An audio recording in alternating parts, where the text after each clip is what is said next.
दो चुनावों में 50% से ज्यादा वोट लेकर विजयी रहे अरविंद केजरीवाल के किले में इस बार बीजेपी ने सेंध लगा दी। इसकी बड़ी वजह मिडिल क्लास और झुग्गी फैक्टर है। सरकारी कर्मचारियों को 8वां वेतन आयोग का लाभ देने की घोषणा कर बीजेपी ने विधानसभा क्षेत्र के एक बड़े हिस्से को अपने पक्ष में किया, जिसका सीधा फायदा बीजेपी प्रत्याशी को मिला। उन्होंने कुछ हजार मतों से ही सही, लेकिन केजरीवाल के खिलाफ जीत हासिल की। वाल्मीकि समाज की नाराजगी भी केजरीवाल पर भारी पड़ी। सरोजनी नगर में करीब 200 झुग्गियां थीं जो कोर्ट के आदेश के बाद तोड़ दी गई थीं। इन झुग्गियों में बड़ी संख्या में केजरीवाल के वोटर्स थे। 2022 में शिफ्ट हुई झुग्गियों के वोटर्स का इस बार आम आदमी पार्टी को वोट नहीं मिला। वोटर लिस्ट में उनका नाम नई दिल्ली विधानसभा सीट की वोटर लिस्ट में था। उनका नाम सूची से हटाने के लिए चुनाव से पहले आम आदमी पार्टी और बीजेपी में कई दिनों तक जुबानी जंग चली थी। आखिरकार वोटर लिस्ट से करीब 60,000 लोगों के नाम हटाए गए। नई दिल्ली विधानसभा में वोटर्स की संख्या 1.60 यानी 1,60,000 से 1 लाख के करीब हो गई। इसका सीधा फायदा बीजेपी प्रत्याशी प्रवेश वर्मा को मिला और वो केजरीवाल को हराने में कामयाब रहे। जो थोड़ी बहुत झुग्गियां इस क्षेत्र में बची, वहां के वोटर्स ने बीजेपी की फ्री योजनाओं और जहां झुग्गी वही मकान पर भरोसा जताया और बीजेपी के पक्ष में वोट किया। नई दिल्ली विधानसभा क्षेत्र में ज्यादातर सरकारी दफ्तर और इन दफ्तरों में काम करने वाले सरकारी कर्मचारियों के आवास हैं। सांसदों के स्टाफ क्वार्टर भी इसी क्षेत्र में आते हैं। केंद्रीय बजट में 12 लाख तक सालाना आय वालों को टैक्स से बाहर करने का लाभ सीधा मिडिल क्लास के इन सरकारी कर्मचारियों को मिलता है। इतना ही नहीं, केंद्र सरकार ने 8वां वेतन आयोग के गठन करने की जो घोषणा की, उसका सीधा लाभ भी इन कर्मचारियों को मिलेगा। इलाके की एक बड़ी जनसंख्या में केंद्र की योजनाओं पर भरोसा कर बीजेपी प्रत्याशी के पक्ष में वोट किया, जिससे केजरीवाल को हार का सामना करना पड़ा।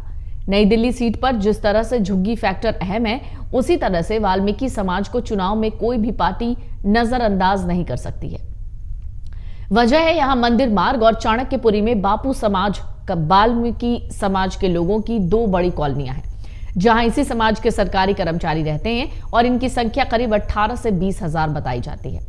इस बार वाल्मीकि समाज के केजरीवाल से काफी नाराजगी भी नजर आई। मंदिर मार्ग वाल्मीकि मंदिर में तो आम आदमी पार्टी के खिलाफ समाज के लोगों ने महापंचायत और हवन भी किया, वोट न देने की बात कही थी।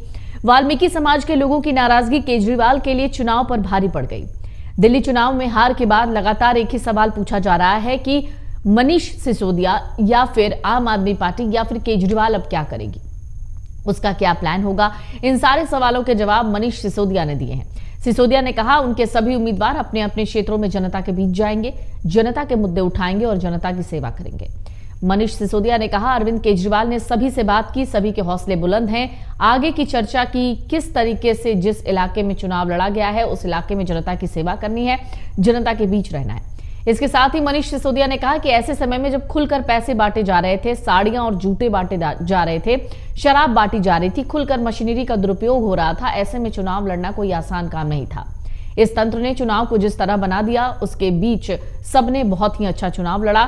साथ ही उन्होंने चुनाव नियमों और चुनाव आचार संहिता के धज्जियां उड़ाए जाने का भी आरोप लगाया। उन्होंने कहा सभी लोगों को अरविंद केजरीवाल ने कहा है कि जो लोग हारे हैं वो भी अपने अपने क्षेत्रों में जनता के बीच रहेंगे, जनता के मुद्दे उठाएंगे और जनता की सेवा करेंगे।